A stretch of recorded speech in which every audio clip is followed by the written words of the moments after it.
life because of the productivity of the economy.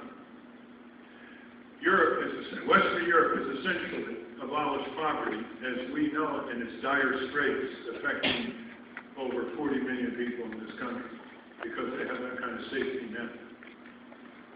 We have been saddled with a cruel market ideology that takes the market and burdens it with responsibilities that it could never fulfill, way beyond its proper dimension. And that ideology, pummeled by a dominant airwaves propaganda, airwaves that we own, by the way, but are controlled more and more by corporatist propaganda, into making us think that we just have to go our own way as individuals through life.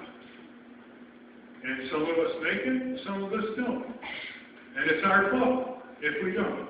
It's our fault if there are accidents. It's our fault if there's genetically based illnesses. It's our fault if we're laid off after 35 years and shown the door by companies heading for China. It's our fault. That kind of mindset has to be replaced with a sense of humane community. We have to band together in order to remove from our levels of anxiety and economic deprivation and job security and how do you pay for college and what's happening to my pension and is Social Security going to survive and are we going to have health insurance if we have a major family illness, or are we going to be denied benefits? What kind of life is that? For people who work 1, 2 jobs, long commutes, time for their children. It's not like the American people are lazy. They actually put in more hours than any Western country, and including Japan, which had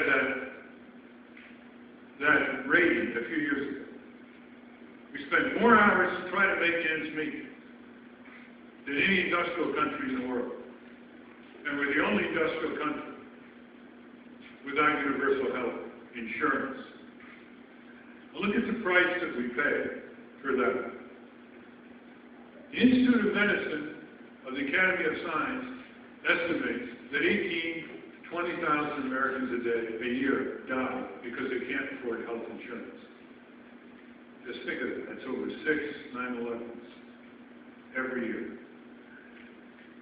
A study which is about to come out is going to double that, more than double it, and you'll be reading about it in 3 days. In other words, we're coming close to 1,000 people a week who die because they cannot afford health insurance. We know full well that people who don't have health insurance have worse health outcomes, by and large. But when you bring it down, not just to the number of fatalities, but the hundreds of thousands of people who are sick and injured and who can't afford treatment, those are the silent ones, year after year.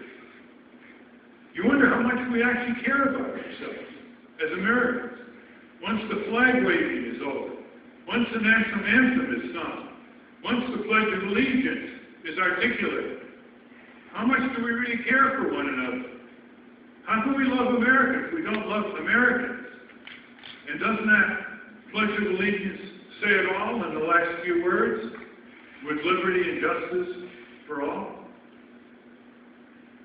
It seems that the debate is very antiseptic. It doesn't deal with the human tragedies. It deals with how are they going to pay bills. And of course, there's a wide range of opinion about that. In Washington, which is not supposed to be known as the seat of governmental censorship, in the last 8 months, what's called the Medicare for All approach, the single-payer approach, has been kept off the table, except for a few doctors and nurses and others who have valiantly tried to stand up in Senate committees and in rallies to put it back on the table.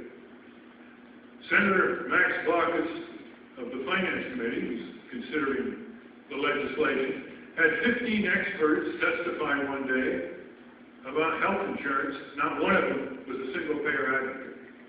Even though the single-payer approach, the full Medicare approach, is supported by a majority of the American people, 59% of physicians, and an even higher percentage of nurses.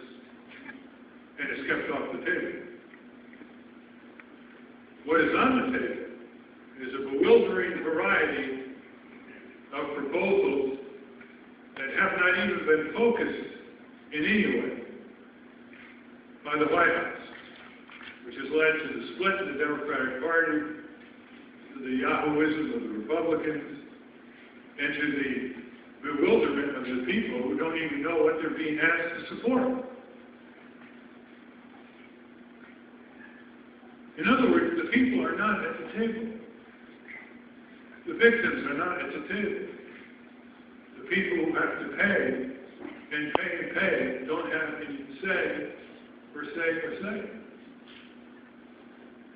But we live in a period of American history where it's easier to get people, especially young people, indignant about ethnic, gender, and racial slurs rather than ethnic and gender and racial injustice on the ground.